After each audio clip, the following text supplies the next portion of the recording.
history has its silent gaps, moments where entire peoples seem to vanish from the pages of time. In the year 722 BC, the mighty Assyrian Empire conquered the northern kingdom of Israel. But what puzzled historians and archaeologists for centuries was not just the conquest itself, it was what happened next. 10 tribes of Israel. Millions of people disappeared from the historical record. No clear chronicles. No documented return like the Jews after the Babylonian exile. It was as if an entire nation simply dissolved into the currents of history. Where did they go? Were they destroyed or absorbed into other civilizations? Or perhaps their bloodlines still flow quietly within humanity today, hidden in places we would never expect. Welcome to Bible Reborn. Today, we reopen one of the greatest unsolved mysteries in biblical history, the disappearance of the 10 lost tribes of Israel. To understand how 10 tribes could vanish, we must travel back long before the Assyrian invasion to the family of the patriarch Jacob.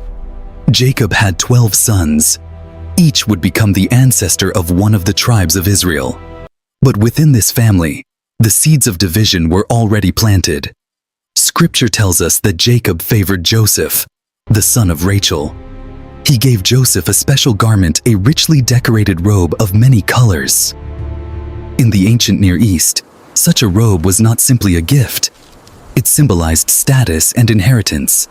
It was a public message that Joseph held a special place above his brothers. That favoritism ignited jealousy, and jealousy soon turned into betrayal. Joseph's brothers sold him into slavery in Egypt. Many see this story as a family tragedy, but beneath the surface, it reveals something deeper. The unity of the 12 tribes was fragile from the very beginning. The fracture lines were already there. After the reigns of King David and King Solomon, Israel reached the height of its power. But when Solomon died, that unity collapsed almost overnight. The northern tribes rebelled against Solomon's son, Rehoboam. A new leader emerged, Jeroboam. He became king of the northern kingdom of Israel, while the southern tribes of Judah and Benjamin remained loyal to the Davidic throne in Jerusalem. From that moment, the nation was divided. The south became the kingdom of Judah. The north became the kingdom of Israel, home to 10 tribes. But Jeroboam faced a political dilemma. If the people of the north continued traveling to Jerusalem to worship, their loyalty might eventually return to Judah. So Jeroboam made a fateful decision. He erected 2 golden calves, one in Bethel and one in Dan, and declared them sacred symbols for the people. It was more than a religious mistake. It was a political revolution. But the cost was devastating. It severed the spiritual covenant between the northern kingdom and God. Over the centuries that followed, the northern kingdom of Israel weakened through political instability, warfare, and widespread idolatry. Then a powerful empire rose in the east, Assyria. The Assyrians were infamous not only for their military strength, but also for a brutal strategy of population control. When they conquered a land, they did not merely destroy cities. They relocated entire populations. Native inhabitants were deported thousands of miles away, while foreign peoples were brought in to settle the conquered territory.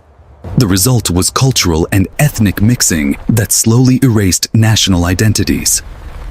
In 722 BC, the capital city of Samaria fell. Hundreds of thousands of Israelites were forced into exile deep within the Assyrian Empire. And from that moment forward, the 10 tribes disappeared from the pages of recorded history. No clear trace of where they ultimately settled. No large return migration ever documented. It was as if they simply dissolved into the nations. Yet the story did not end there. In the 20th and 21st centuries, researchers began noticing strange clues scattered across the globe.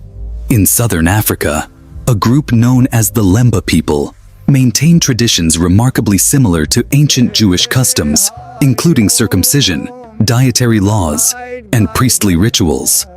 Genetic studies have shown that some Lemba men carry a DNA marker associated with the ancient Jewish priestly lineage, known as the Cohen modal haplotype. On the other side of the world, in the remote mountains of northeast India, a community called the Bnei Menashe preserves oral songs describing ancestors who once came from a distant land called Israel. For generations, they maintained practices that echo biblical traditions, despite being separated from mainstream Judaism for centuries. Could these groups be descendants of the lost tribes? The question remains one of the most fascinating debates in biblical anthropology today. Among the lost tribes, one stands out as particularly mysterious: the tribe of Dan.